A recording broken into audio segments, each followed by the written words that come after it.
Sixers have dropped their last two. Last night, they lost to the lowly Pistons by 15, but the King was without AD. Max Kellerman, what does this say about LeBron's MVP case that, he's not winning without having his counterpart, Anthony Davis?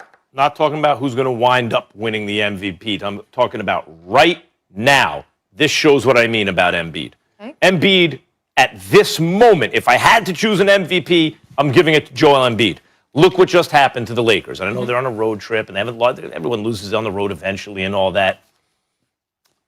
Who didn't play last night? They can't do it without AD. They lost to a bad team. A bad team. Now look at Embiid. Remember I told you, LeBron has played all the games. Embiid's missed 4 games. So you're like, okay, if they're comparable in value, obviously the guy who played 4 more games is more valuable, except that hasn't hurt the Sixers in the standings. They're number 1 in the Eastern Conference. By the way, the Lakers aren't anymore in the Western Conference. And what happened with and without Embiid? With that 4 games, since it hasn't hurt the Sixers in the conference, what that 4 game shows is what they are with him and without him. They're 0-4. They got stomped out by the same team that just beat the Lakers, who they beat with Embiid. So Embiid is the whole shooting match for the Sixers. With him, they're dominant. They just beat the Lakers head-to-head. Yeah. And by the way, Embiid was giving them the business to the point where they took him out of the game. LeBron shoved him when he was up in the air. Gasol gave him a little help from behind, didn't give him a place to land. Embiid came down so hard, he really wasn't the same after that. Sixers still beat him. They hung tough enough to beat him, but the Lakers came back on him. Embiid's value is so pronounced to the Sixers.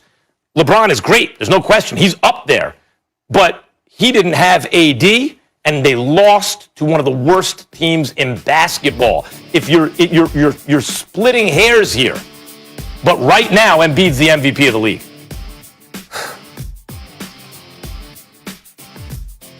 I'm closing my eyes right now because I don't like when you give me a reason to come to the defense of LeBron James. It really bothers me.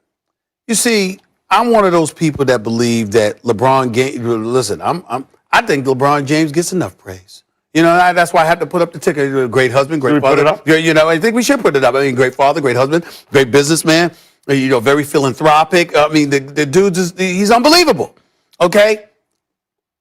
And I think that it's appalling to me that people in his camp are disgusted at the fact that, oh my God, it is an insult to call him the second greatest player in the history of the sport ever created.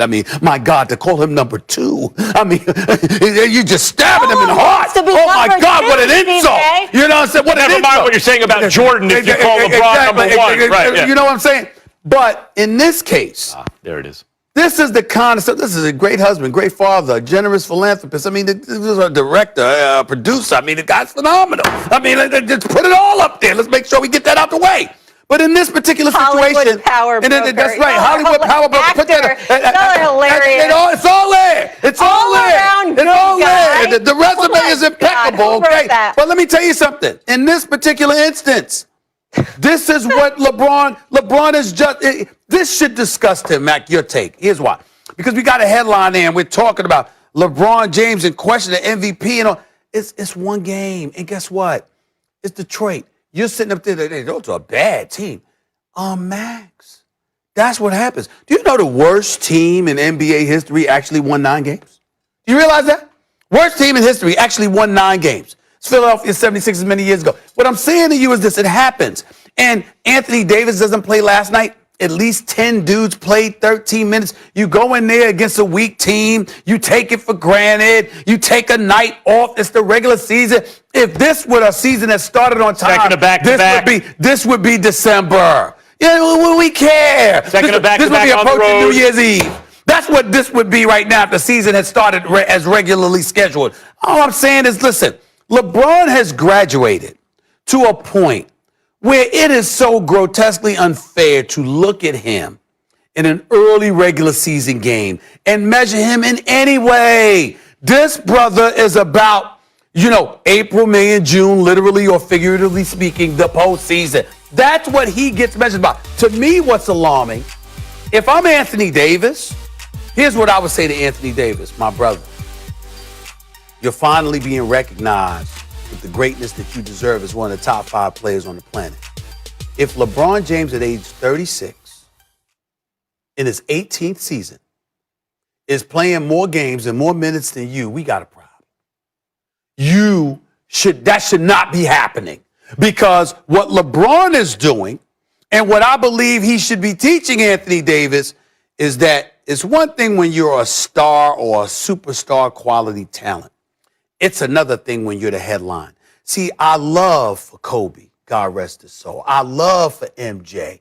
I love for the elite superstars like LeBron. He's included in that list. That I will put him on that list in terms of being a headliner and consistently answering the call, showing up to work when you don't want to, because you know everybody's watching and they're coming to see you. Okay. And I'm saying it's a little unfair to AD. I'm not saying that I'm not being unfair to AD because I'm not calling him out for anything. I'm saying keep in mind, AD, that's the responsibility that you have now that you are a champion playing alongside LeBron. That's all I'm saying. I'm not saying anything wrong yet. I'm just saying let's keep that in mind moving forward for AD. Kobe Bryant and LeBron James, off the top of my head, throughout most of their primes, usually played in the 70s of games. Like Jordan played 82 games every year. When it wasn't 82, it was 81 or 80.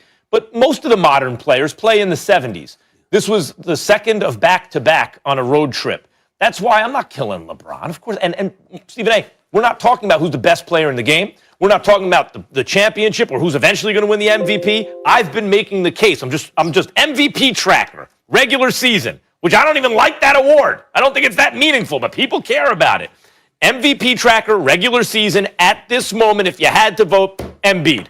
And last night was, it is close. You say you shouldn't judge him on this little kind of information, but when it's that close, every little bit counts. They just lost to the Pistons without AD. According to Caesars, LeBron leads the odds in terms of winning MVP, and Joel Embiid is third. But there's still a very long way to go. We will leave it there. When we come back here on First Take, seemingly everybody